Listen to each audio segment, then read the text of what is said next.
Essa semana a gente começa a ler uma porção que conta a vida de Abraão, mas a gente vai usar Abraão apenas como pano de fundo para uma discussão maior que pode englobar praticamente todos os personagens da Torá.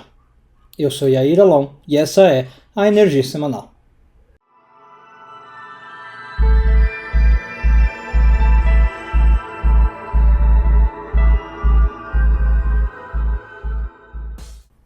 Recentemente, ao terminar um Shabat, uma das pessoas que frequenta a sinagoga onde eu estou indo, vai ouvir os serviços lá comigo, se aproximou e falou: Rabino, eu queria te fazer uma pergunta de algo que me intriga um pouco. E aí ele falou sobre a personagem Moisés, e como Moisés pode ser uma grande personagem, talvez a maior da Torá, um profeta de um nível magnânimo, um líder por excelência, elogiado por todos, quando ele fazia coisas às vezes um pouco duvidosas. O menino que se aproximou de mim perguntou especificamente, ele matou um egípcio no começo da vida. Mas ele também quebra as tábuas da lei, ele faz algumas coisas ali complicadas. E ele queria ter uma resposta. Esse vídeo, na verdade, então, talvez seja essa resposta. Se a gente focar na porção que nós estamos lendo essa semana, Lech Lechá, de Abraão, Abraão é mostrado do mesmo jeito que Moisés.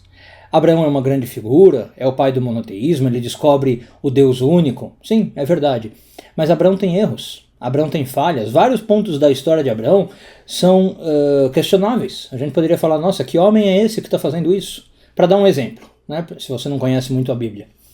Abraão, uma hora, desce com sua esposa, Sara, para o Egito, por causa de uma fome. Havia fome na terra de Israel, o Egito era mais próspero, foram lá comprar comida.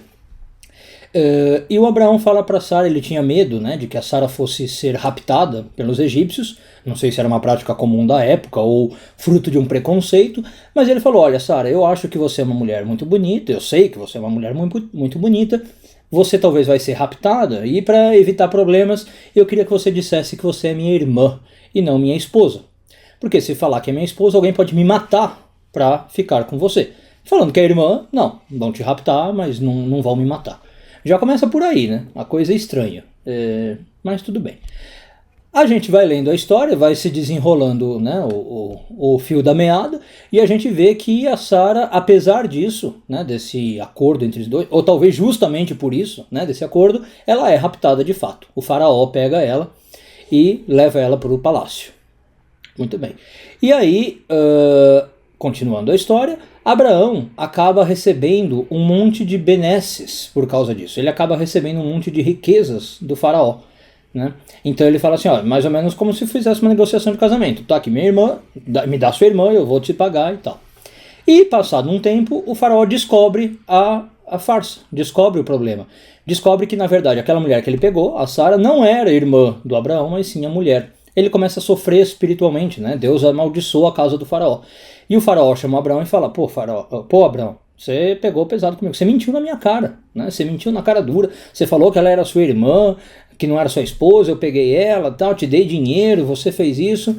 E aí o faraó fica bravo, manda os dois embora do Egito, dá mais presentes para eles, tipo, eu pago para vocês irem embora daqui. E o Abraão e a Sara vão embora. O que dizer dessa história, Para dizer o mínimo, ela deixa Abraão como uma figura questionável. Ele mente, ele frauda, ele ganha em cima disso, da esposa ter sido raptada. Agora, qual é o ponto que eu quero chegar? A gente talvez deva ver isso como como algo positivo na Torá. Em que sentido? A Torá está mostrando para nós que não importa o nível que nós estejamos, não importa o nível espiritual da nossa escala, a gente é humano, nós somos humanos.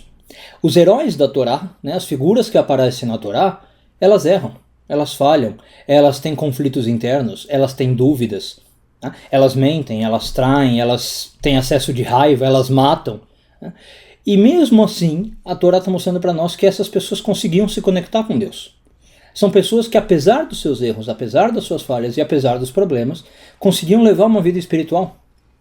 A Torá não tenta mostrar para nós em nenhum momento que existem seres perfeitos, seres que são quase deuses andando pela terra.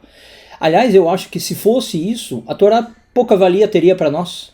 A gente olharia para um livro desse, eu leria, por exemplo, a história de Abraão, perfeito, e falaria, Abraão conseguiu andar junto de Deus, ou ter graça aos olhos de Deus, porque era Abraão. Abraão era especial, ele nasceu iluminado, né, ele teve sorte na encarnação dele, sei lá. A gente ia começar a dar algumas explicações e eu não tinha contato, conexão com esse Abraão. Mas quando eu vejo esse Abraão humano, né, que tem medo, que mente, que frauda, eu vejo, tá, se ele conseguiu chegar lá, eu também consigo.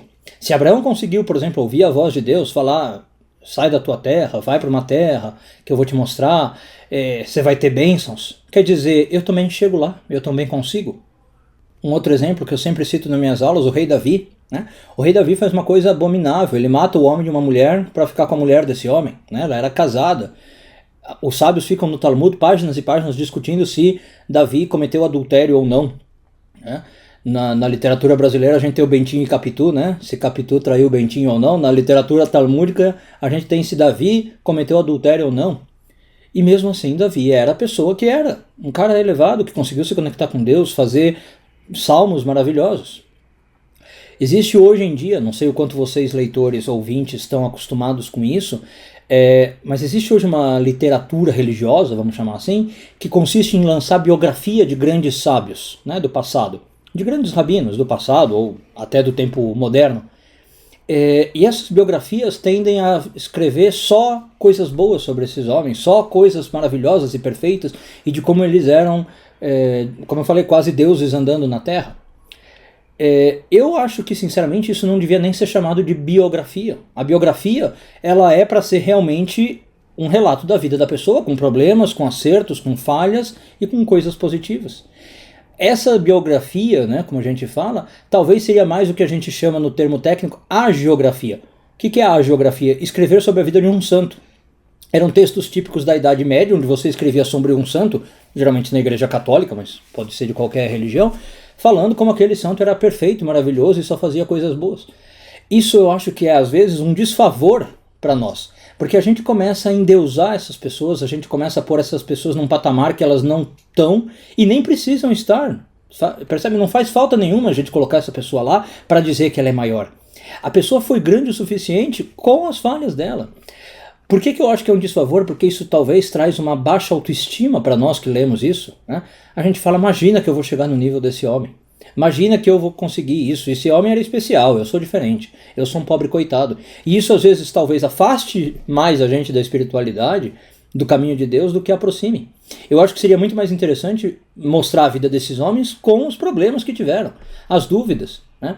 Então eram homens que tiveram problemas de casamento, como qualquer um de nós. Eram homens que tinham problemas financeiros. Eram homens que foram ou perseguidos ou perseguiam, tinham seus preconceitos, tinham suas ideias enviesadas, tinham problemas com, sei lá, com sexualidade, com espiritualidade. Todos eles tinham alguma coisa, eram humanos.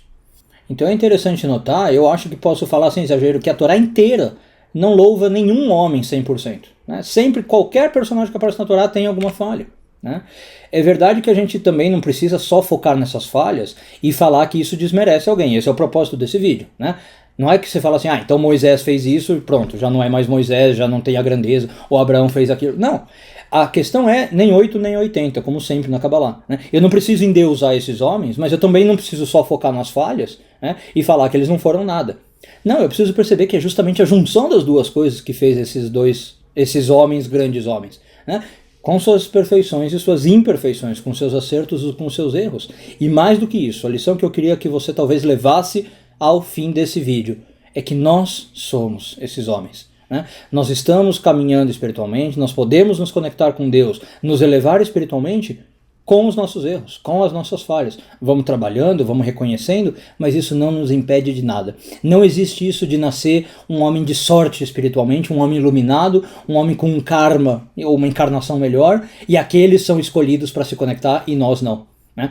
Porque senão fica a impressão assim, Abraão, Moisés falava com Deus, ouviam Deus e eu não. Não, todo mundo pode ouvir Deus. Essa voz interna que aparece aqui para Abraão, Lech Lecha, vai da tua terra, todos podem ouvir.